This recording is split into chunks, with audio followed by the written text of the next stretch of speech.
پھر خطبے جو دیتے تھے آپ بہت مختصر دیتے تھے. جمعے کا عیدین کا خطبہ مختصر ہوتا تھا، لمبا نہیں ہوتا تھا.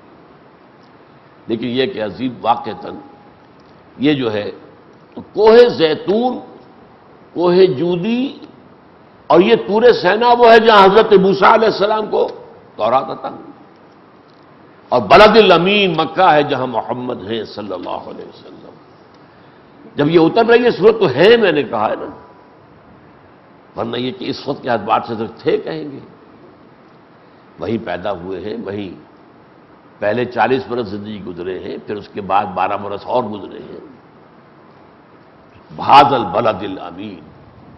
دیکھو اگر تم دیکھ رہے ہو کہ انسان پستی میں ہے تو ہمارے ان 4 بندوں کے بارے میں تمہارا کیا خیال ہے؟ کیا وہ انسان نہیں تھے؟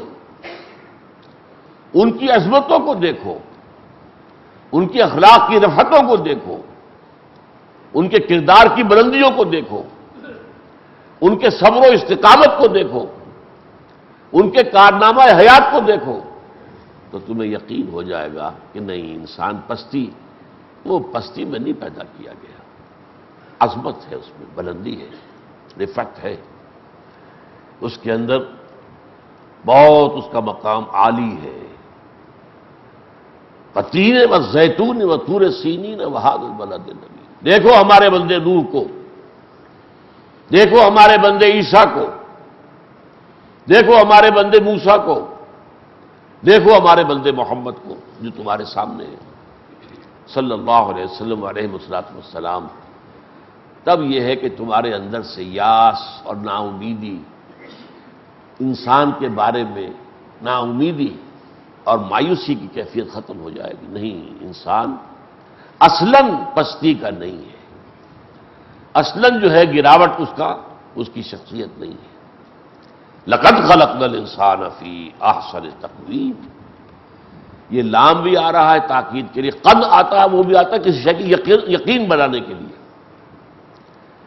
جیسے کہتے ہیں کہ ضربا، اس نے مارا، قد ضربا، وہ مار چکا ہے. یہ جو ہے مفعول مطلق، قد ضربا، مار چکا ہے. اسے ماضی قریب بھی کہتے ہیں، لیکن یہ پریزنٹ پرفیکٹ ٹینس کا مفہوم دے گا انگریزی میں. قد، لقد خلقنا الانسان فی احسن تقویم. ہم نے تو انسان کو بہترین ساخت پر پیدا کیا. ثم رددناہ اسفل سافلین. پھر یہ بھی واقعہ ہے کہ ہم نے اسے لوٹا دیا نیچے والوں میں سب سے نیچے. اب یہ سوال پیدا ہو رہا ہے کہ یہ تضاد انسان کے بارے میں کس معنی میں ہے، کیسے سمجھ میں آئے؟ احسن، اسفل. احسن سب سے حسین، سب سے اعلیٰ، سب سے عمدہ، سپرلیٹو ڈگری ہے. اسفل سب سے نیچے، سب سے نیچے، سب سے نیچے. کیا وجہ ہے؟ دیکھیے اس کی واحد توجہ کیا ہے. اولین تخلیق ہماری احسن تھی، ارواح تھے ہماری. وہ تو ملائکہ کے ہم پلہ نہیں، ملائکہ کے مسجود.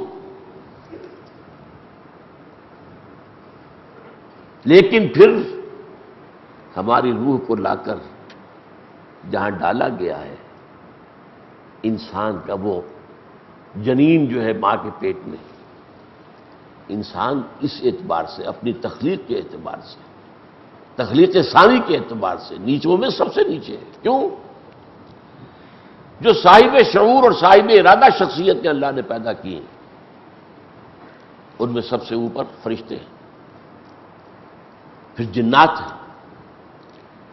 انسان سے تو اعلیٰ وہ بھی ہے. اسی لیے کہا تھا جن نے کہ میں کیسے سجدہ کروں؟ تو نے اس کو پیدا کیا مٹی سے، مجھے پیدا کیا، خلقتنی من نار وخلقتہ من طین. اسے پیدا کیا ہے مٹی سے، مجھے پیدا کیا آگ سے. میں انا خیر منہ، میں اس سے بہتر ہوں. اس کی نگاہ میں وہ روح موجود نہیں تھی. وہ انسان کے صرف جسد کو دیکھ رہا تھا، اور جسد کے اعتبار سے انسان یقیناً فرشتوں سے بھی بہت نیچے، جنات سے بھی بہت نیچے. جنات آپ کو معلوم ہے پوری، میرے خیال میں یہ پورا سولر جو سسٹم ہے وہ پورا جو ہے جنات کی زد میں ہے.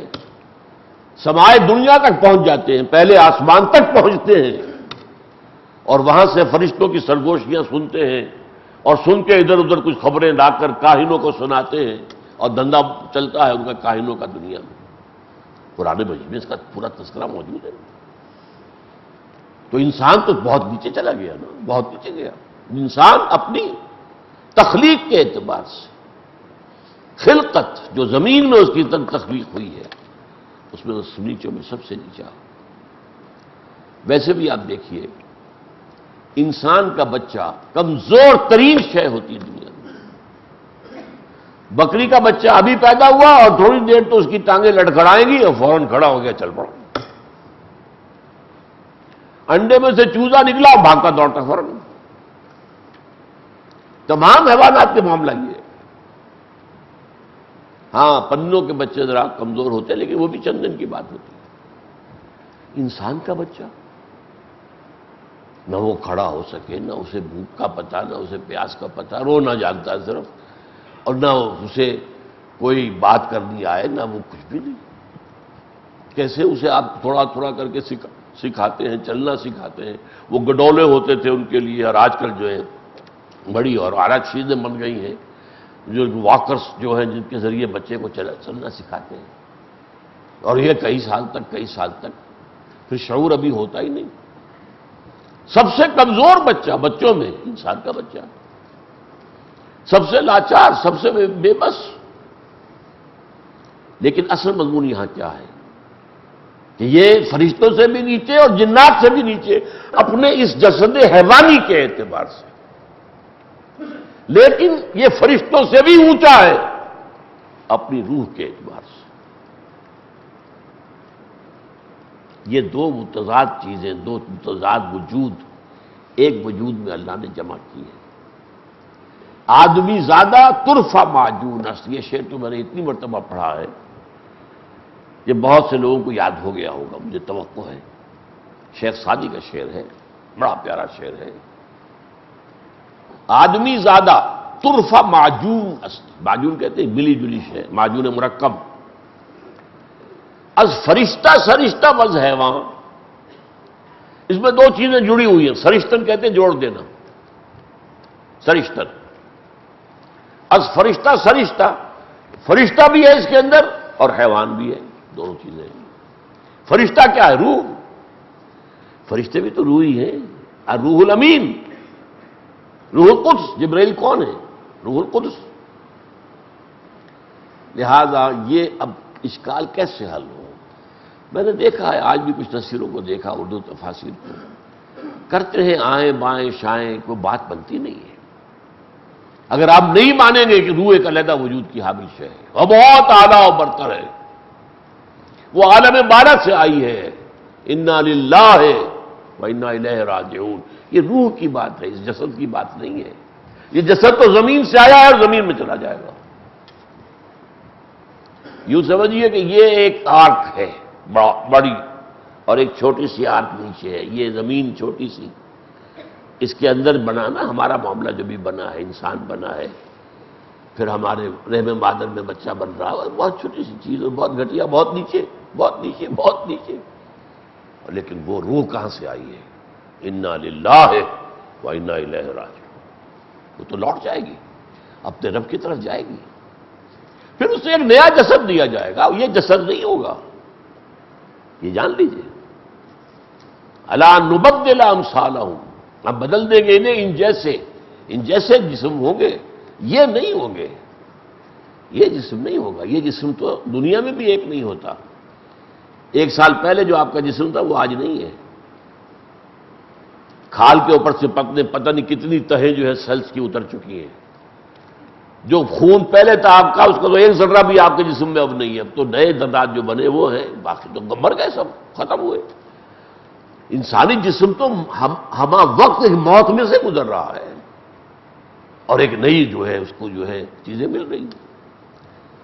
اسی لیے کہا نا کہ حضور نے ذرا ایک لطیفے کے انداز میں ایک بوڑھی عورت آئی اور اس نے کہا حضور دعا فرمائے اللہ مجھے جنت میں داخل کرے۔